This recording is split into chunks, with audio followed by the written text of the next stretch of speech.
From the Times and the Sunday Times, this is The Story. I'm William Hague. The chances are you, or someone you know, has a book by my guest today on your shelf. Yuval Noah Harari is a man who has made big ideas and sweeping centuries of history accessible to millions. Sapiens was the book that first made him famous, a brief history of us humans. And now he's back with a new book, all about information and how we spread it and use it.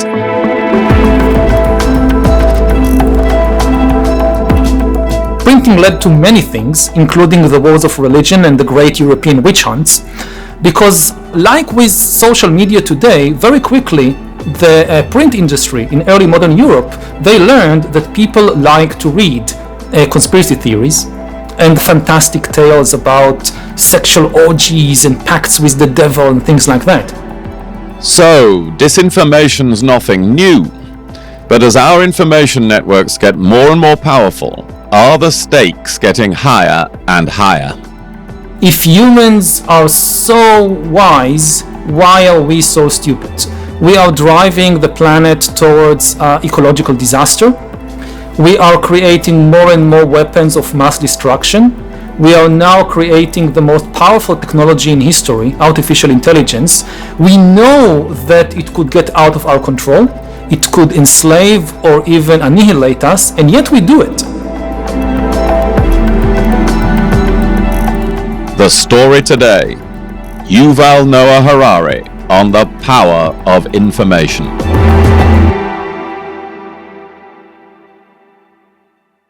Well, Yuval, thank you so much for doing this podcast with me. We've known each other a few years. It's always been such a pleasure to talk to you, so fascinating and stimulating, and I'm looking forward to our listeners being able to benefit from that. And you are Yuval Noah Harari, author, historian, academic, public intellectual. Tell our listeners something about how that all started. I began as a specialist on medieval military history. I got this job when I was a very junior lecturer at the Hebrew University of teaching an introduction to the history of the world. And Sapiens came out of that course. And everything else is history. So, and that was the book that really hit public consciousness around the world. Sapiens and then Homo Deus, and they've sold millions of copies in multiple languages around the world. Then Nexus is indeed your new book. It's a brief history of information, how we build and use information networks from the Stone Age to today. Perhaps you could explain why you've chosen that subject and what it means writing about information networks, which sounds a bit dense to begin with. Yeah, I mean, there may be two questions that led me. One is, how is it that we have the most sophisticated information technology in history and people are losing the ability to talk with each other? That is a crucial question. That is a crucial question, especially for democracies. So what's happening? And the other even bigger question is, if humans are so wise, why are we so stupid? We are driving the planet towards ecological disaster. We are creating more and more weapons of mass destruction. We are now creating the most powerful technology in history, artificial intelligence. We know that it could get out of our control. It could enslave or even annihilate us, and yet we do it. So what's wrong with us? The problem is not in our nature. The problem is in our information. Humans aren't bad. But when good people are given bad information, they make bad decisions. So you are saying that the problem can be in the information. We have more information than ever before, but we can still be seriously wrong. And we can be very seriously divided because we have different truths from each other. We're part of different networks. Yeah, I mean, if the main metaphor of the early internet age was the web, the idea that the new information technology will connect everything, the World Wide Web, Now the main metaphor is the cocoon. And people living in different cocoons, they are exposed to different information. And this is why often communication just breaks down. And this explains how is it possible that we have, again, the most sophisticated information technology in history, and for instance, Americans can't agree on the most basic facts, like who won the last elections. I think this is the most fascinating part of thinking about your book, because you are a philosopher and a historian who can explain that clearly in the context of history. But I'm a former politician who has to work out what should we do about it, I think, in practical terms of what laws should pass. And I want us to come back to that later. But perhaps before we do that, we should just go through the historical sweep of your book for our listeners, because you've delved back through history to tell us the story of information. And let's start with the first information networks that emerged, the story. Yeah, the original information technology of our species, of Homo sapiens, is the story. All animals exchange information, but as far as we know, other animals don't know how to create and spread and believe fictional stories. And what gave humans control of the world originally is that they learned how to use a story to connect a much larger number of strangers. To connect people who know each other personally, that's basic. All social animals do it. Chimpanzees do it, wolves do it, elephants do it. The key difference with human beings, we know how to connect strangers. And this is where you start seeing the shift from bands to tribes. So bands is a very small human group, maybe just a couple of dozen people, who all know each other personally. A tribe can contain thousands of people, many different bands. Some of them are quite stranger to you, but you all come together around certain stories, the central mythologies or the central ideology of the tribe, and therefore you can agree on common rules of behavior. And you can cooperate with them on large-scale projects that small bands are incapable of executing. And this then expands and expands until you get to modern nations. And the miracle of nationalism and patriotism is that it makes it possible for you to care about millions of strangers that you never met in your life, and nevertheless you care about them enough to, for instance, pay taxes so that they will get good health care and education, and in war, maybe even risk your life for them. So I think this is a great example of how you express clearly these difficult concepts, because information started with people telling a story. But once it's the story of Jesus, or the story of Muhammad, or the story of British history, you have these very powerful stories that create patriotism or religious fervor that are not necessarily true. So it is an illustration of the point you were making earlier. Yeah, Jesus is a good example. I mean, he was a real person, but we don't know almost anything. Even the Bible doesn't contain a single sentence describing how Jesus looked like. We don't know if he was tall or short, what was his skin color, his hair color, if he was fat or thin, nothing, absolutely nothing. And yet, his image is probably the most famous image in the world. We all think we know. We all think we know. So at some point, hundreds of years after he was dead, somebody came up with a fictional image, and it got reproduced. And what connects people, it's the fictional image. Now, these stories started as verbal stories, of course. And then you take us through in the book, in Nexus, to the very important time where the written document arrives. And that, of course, allows stories to be spread much more widely. The first examples in Mesopotamia, the information technology of the bureaucrats. Yeah. That's really what the written document or the written tablet was to begin with. So talk to our listeners about the importance of that development. It's not just that written records enable information to spread more widely. They change the nature of reality. If you think about something like ownership, so what does it mean that I own a house or a field? In a society without written documents, it basically means community agreement. If you live in some small Neolithic village thousands of years ago, you own a field in the sense that the other people in the village, they all agree that this field is yours. They don't graze their sheep there, they don't build a hut there unless you give them permission.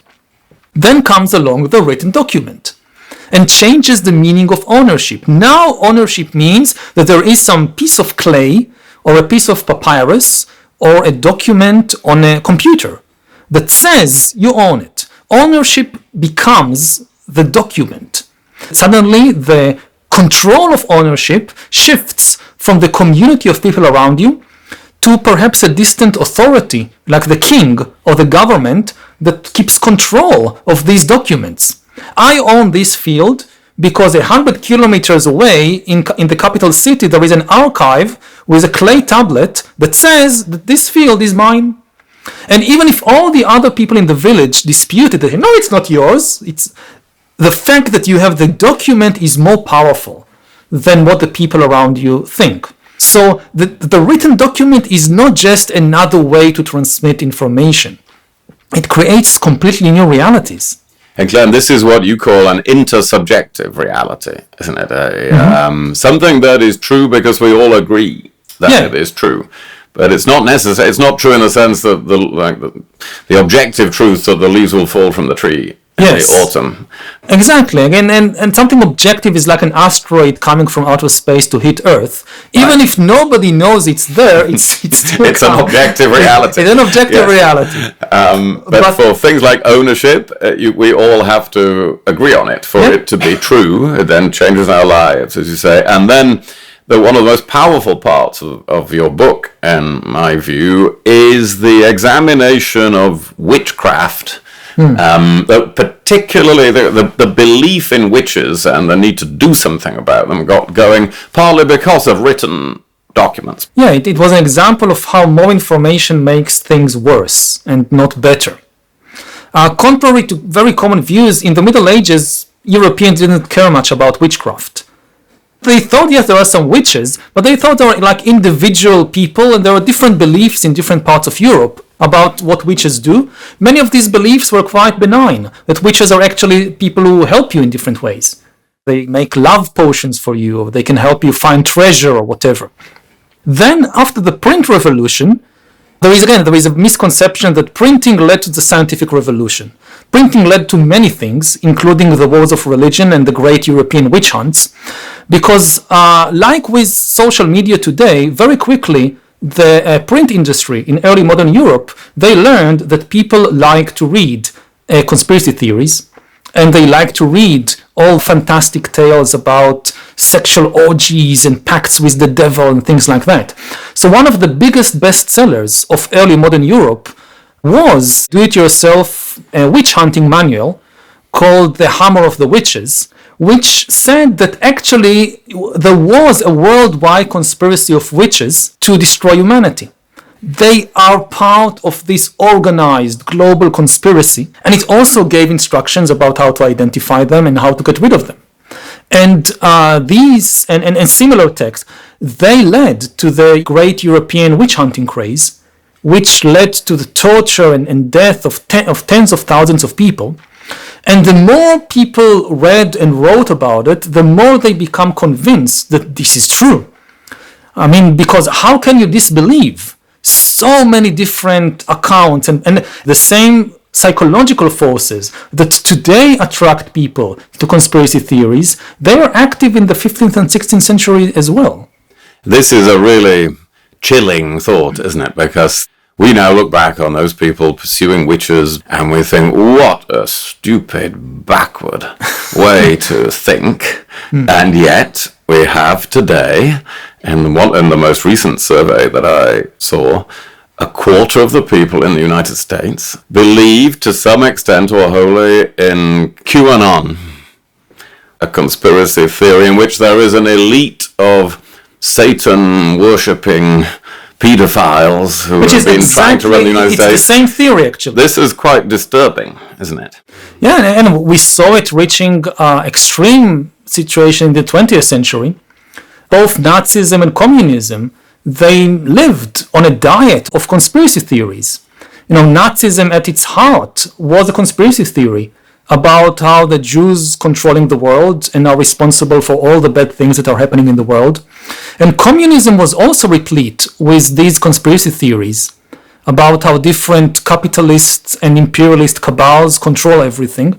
And one of the best parallels of the great witch hunts of the early modern period is how during the Stalinist era, entire fictional categories of people were invented in the Soviet Union and then persecuted. When the Soviet economy ran into all kinds of difficulties in the late 20s, in the 1930s, the official explanation was that the problem was a conspiracy of capitalist farmers called the kulaks, who are deliberately trying to derail the glorious Soviet enterprise.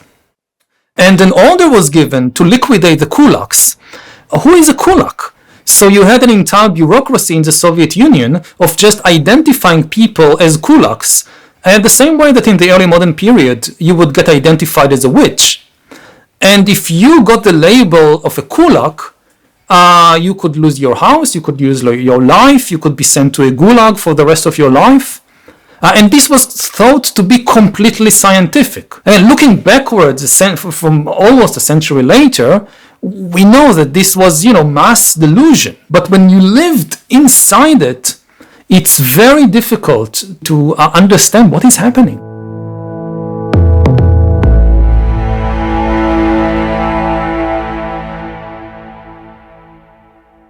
And now in your book we move on to a third stage, don't we? So you've established that stories are the myth makers' information technology network. And then the written document is the bureaucrats' information technology network. And now we have modern media and artificial intelligence turbocharging that, which is another information network, and one which combines the attributes of those previous information networks. Explain to our listeners the implications of that. Now we've moved on to artificial intelligence. The most important thing to know about AI is that it's not a tool, it's an agent.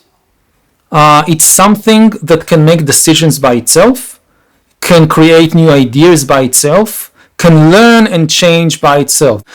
This is still very early stages, but we are already beginning to see major historical events being caused in part by AI.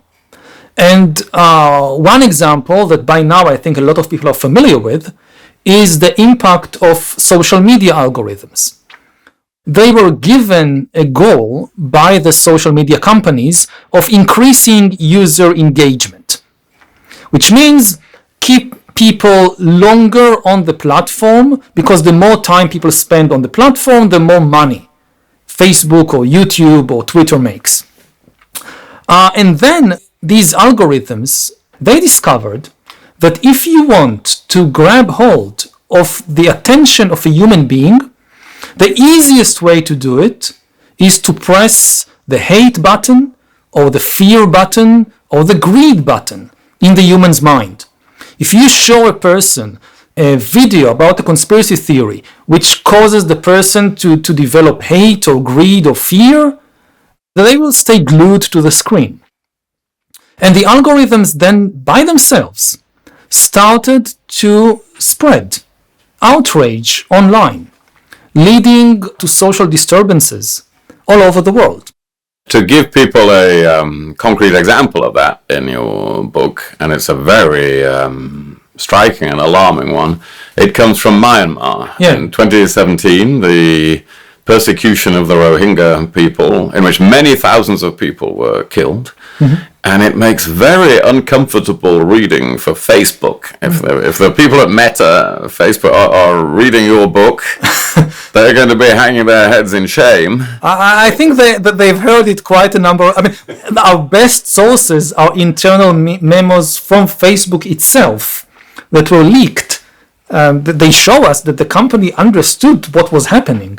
And what was happening, well, your argument that you just expressed is that this was the first ethnic cleansing campaign, partly thanks to decisions made by non-human intelligence. Yes. That those algorithms that were trying to press the fear button and spread the conspiracy theory were intensifying people's beliefs that they had to go out and murder Rohingya people.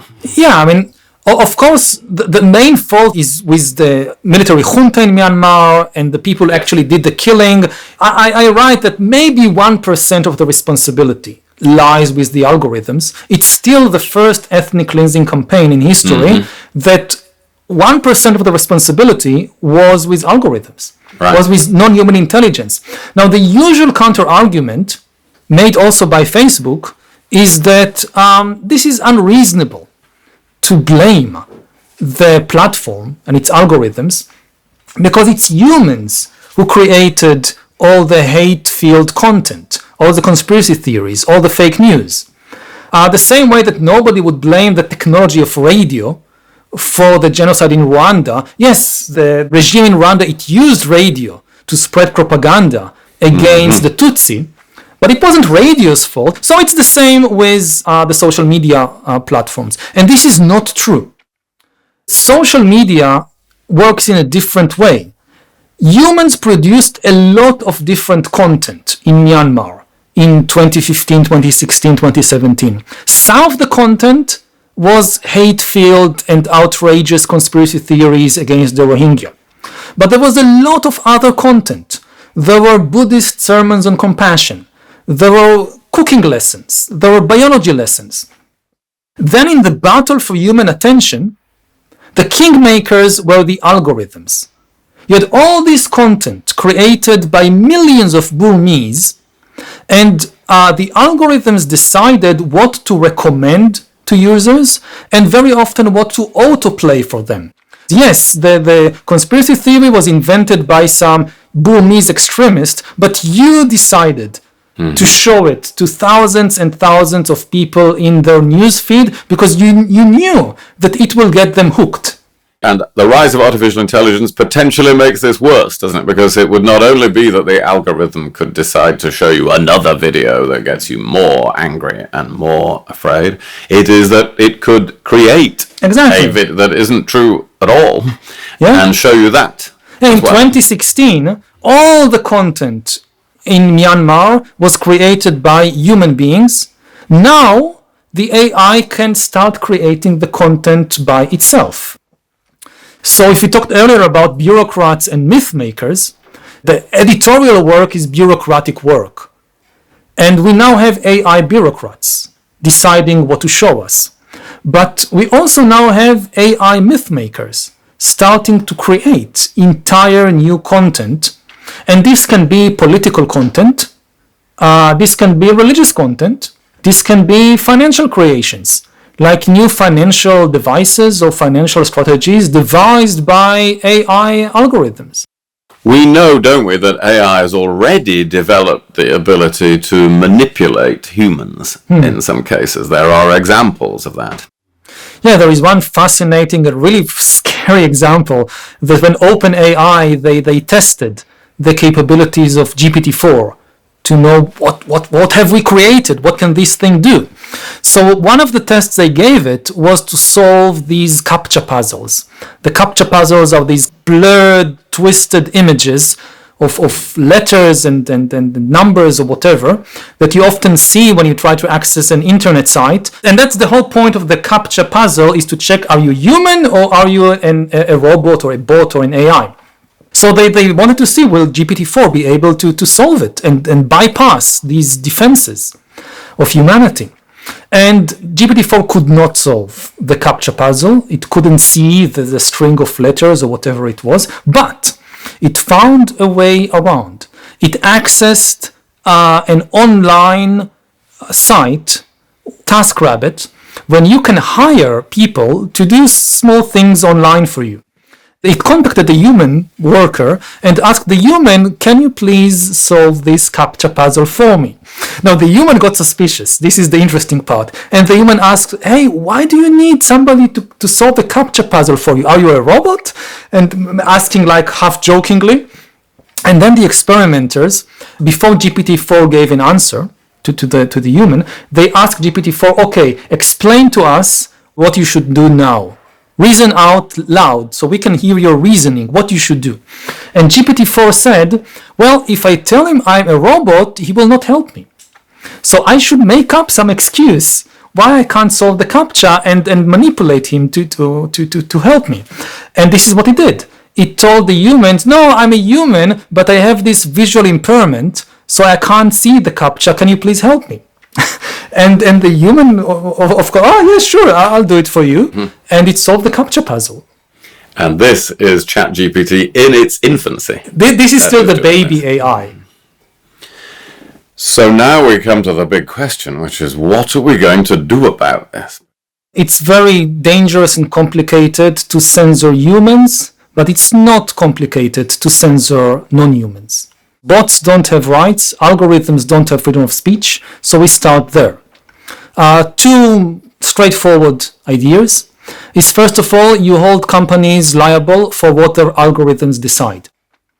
If the YouTube algorithm decides to intentionally show some conspiracy theory to many people in pursuit of, increasing user engagement, selling more advertisements, getting more information from people, this is not protected by freedom of speech. If your algorithm decided that the main story of today would be some fake news about this or that issue, you are liable for that. And the other simple idea is to ban bots from human conversations unless they identify themselves as bots. Right, and you can't tell, can you, at the moment? If at the moment, it will become more and more difficult. What is now called X. I think there is an example in your book of while it's only a small minority of the users that are bots, actually they account for 20 to 30% of all the tweets. And this is crucial because better than me, in politics, the most important thing is not necessarily the answer, it's the question. What are the main questions of the day? Is it immigration or is it climate change? Now, what happens on many social media is that bots are driving the conversation. That you think that everybody wants to talk about immigration because you see a lot of traffic to a particular story, but maybe most of the users tweeting and retweeting about it are bots, not human beings. So this is not human interest. This is bot interest. Now, I, as a human being, when I take part in this conversation, I want to know that they are bots. Because I don't care about what bots think, I care about what humans think. I mean, imagine it like a group of people standing in a circle, having a conversation about British politics. Suddenly, a group of robots enter the circle and start talking more and more loudly and excitedly. And you don't know who are the robots and who are the people. The conversation is hijacked or breaks down. We simply need to ban it. So this would require governments to take on the lobbying power of the tech companies and legislate and regulate. So you can't have counterfeit people and counterfeit information. But what else can democracy do to survive? It's not a specific regulation because the field is moving so fast that any idea that we can just anticipate all the problems and have these rigid regulations in advance, it's not going to work. We need living institutions with the best talent and enough budget to understand the problems as they develop and react to them very quickly. We don't want to ban the development of AI. It has enormous potential benefits, and it's unrealistic to expect it. What it is really about, it's a question of percentage. What percentage of the AI development budget goes to safety? And if you think about other industries like cars, so it's obvious if you're a car manufacturer, a certain percentage of your budget goes to making sure your car is safe It has brakes, it has seat belts, it has, if there is an accident, it doesn't explode and kill everybody inside. That's obvious. It's not just regulation, it's good business. Nobody would like to buy an unsafe car. Why should AI be different? And of course, it's tricky because how do you define safety? They can just say, okay, yeah, this project is about safety. So you need an institution you trust that really understand the cutting edge developments in the technology that can vet this. Would you say, I think you would say from everything we've discussed so far, that we're at a major turning point in history? Yes, because it's the first time we have to deal with a powerful non-human intelligence. I mean, previously it was us and the animals on the planet. And we were, in at least certain fields, far more intelligent than any other animal. And now, in more and more fields, we are not the most intelligent entity on the planet. And we really haven't seen anything yet. You know, with all the talk about the AI revolution, it's maybe just 10 years old. You know, there could be thousands of years, millions of years ahead of us of AI development. If you think about it in terms of the evolution of organic life forms, so we are basically at the organic soup 4 billion years ago, when the first single-celled organisms are just beginning to coalesce in the organic soup. And the thing is that digital evolution is billions of times faster than organic evolution. For organisms, it took almost 4 billion years to get from amoebas to dinosaurs and to humans. For AI, if ChatGPT, let's say, is the amoeba, maybe it takes just a few decades to get to AI dinosaurs. So if ChatGPT is the amoeba, how would the Tyrannosaurus Rex of AI look like? And how would we deal with it?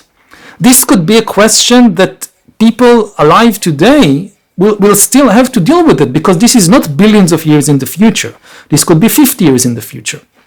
So here's the final question then, because that AI could lead to wonderful things, to new medicines, extending human lifespan, cracking the problem of nuclear fusion, limitless energy. It could lead to untold benefits for the world, but it could also lead us into billions of people pursuing the equivalent of the 15th century witch hunt, of believing crazy things, of intersubjective realities that are not actually true, but we believe them to be true. And I was very struck by the remark of Stanford professor on AI, Erik Brynjolfsson, who said that because of this, the next decade, just this next decade, could be the best ever in human history. Or it could be one of the worst. Yes.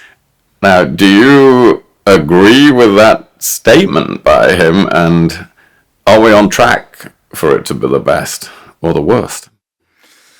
I definitely agree about the importance of this decade, because this is a decade that the technology is developing at a very fast rate, but we are still in control. I don't know about the next decade. It could be too late by 2034. But in 2024, we are still firmly in control, and we need to make wise decisions about which direction this is going. The key to dealing with AI is for the humans to stand together.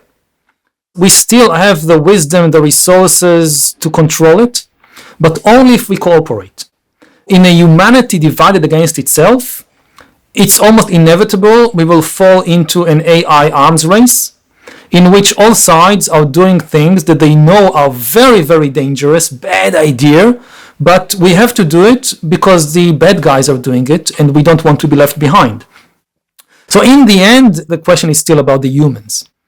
If we are divided, we all become easy prey for this new superhuman intelligence.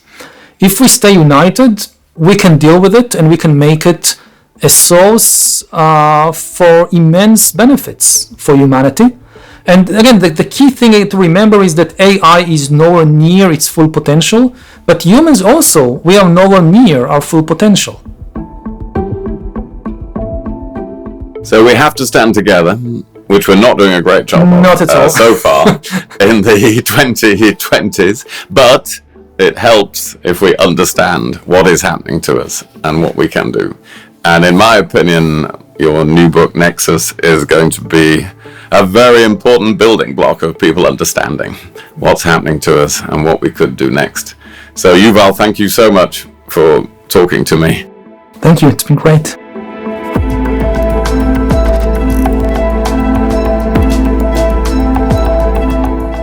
That was author, historian, and academic Yuval Noah Harari. Today's producer was Olivia Case. The executive producer was Kate Ford.